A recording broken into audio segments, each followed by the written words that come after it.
Bonjour à tous et à toutes, je reviens vers vous pour faire un bilan en vidéo de tout ce qu'on a vu sur les puissances jusqu'alors, pour revoir vraiment les notions à apprendre et ce qu'il faut retenir des différents cours du chapitre. Premièrement, on a commencé par une activité sur la notation de puissance.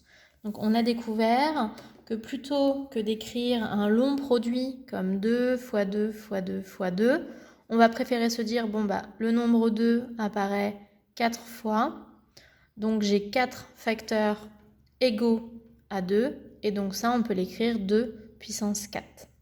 Donc à la fin de cette activité, on avait pu noter que cette notation était la notation d'une puissance, une puissance de 2, et que 10 était l'exposant.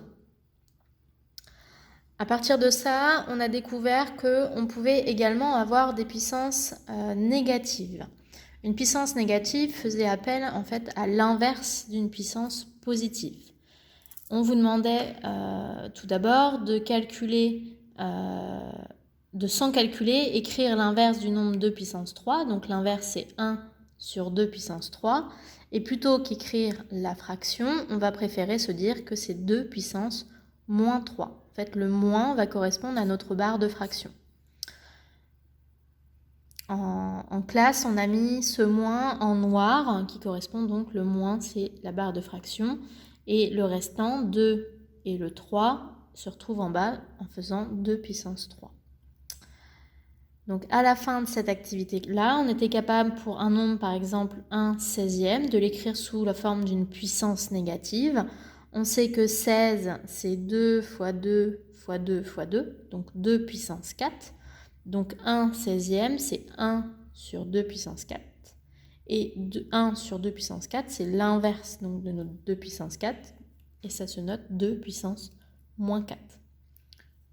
Donc tout ça, vous le retrouverez dans le cours, dans les corrections mises sur École Directe au niveau de l'activité. Cette semaine, on a avancé sur ce chapitre et on a fait l'activité 3 sur la découverte des puissances de 10.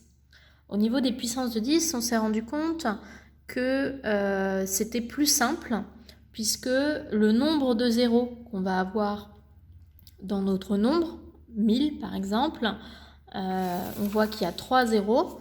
Et bien du coup, 3 zéros veut dire qu'on va avoir 10 puissance 3. 1000 s'écrit avec 3 zéros, c'est aussi le produit de 10 fois 10 fois 10, donc on a 3 fois le facteur 10, et on peut écrire ça sous la forme 10 puissance 3.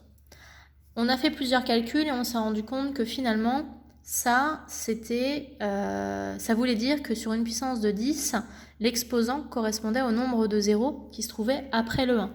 Après mon 1, j'ai 3 zéros, donc je peux l'écrire sous la forme 10 puissance 3.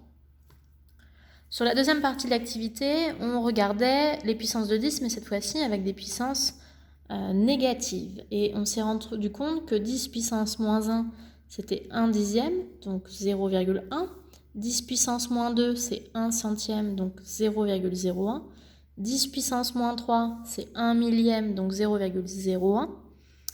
Et à partir de ça, on a pu conclure que en fait, l'exposant négatif nous montre le nombre de zéros qui va se trouver cette fois-ci avant le 1.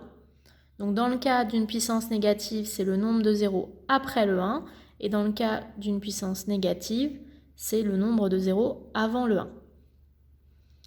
Voilà. Et pour jeudi, je vous demandais d'attaquer donc l'activité numéro 4, où sur cette fin de semaine, on va travailler le calcul avec des puissances. Une fois que maintenant on sait les écrire, nos puissances, on va apprendre à calculer avec. Donc sur la première partie de l'activité, on vous fait calculer des produits de puissance. Et on se rend compte que 10 puissance 2 fois 10 puissance 3, en fait, on va additionner les deux puissances. Ça va faire 2 puissance 2 plus 3. Donc 2 plus 3, ça nous fait 5. Donc ça fait 10 puissance 5. Dans le cas du quotient, donc d'une division de 2 puissances, et bien en fait là, encore une fois, la barre de fraction va signifier le signe moins.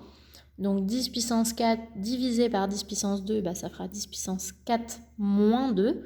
Donc 4 moins 2, ça nous fait 2, donc il ne nous reste plus que 10 puissance 2. Et enfin, à la fin, on verra la puissance d'une puissance. Si je fais 10 puissance 2 à la puissance 3, ça veut dire que je vais multiplier 10 puissance 2 par lui-même 3 fois de suite. Et donc, autrement dit, en fait, je vais multiplier les puissances entre elles.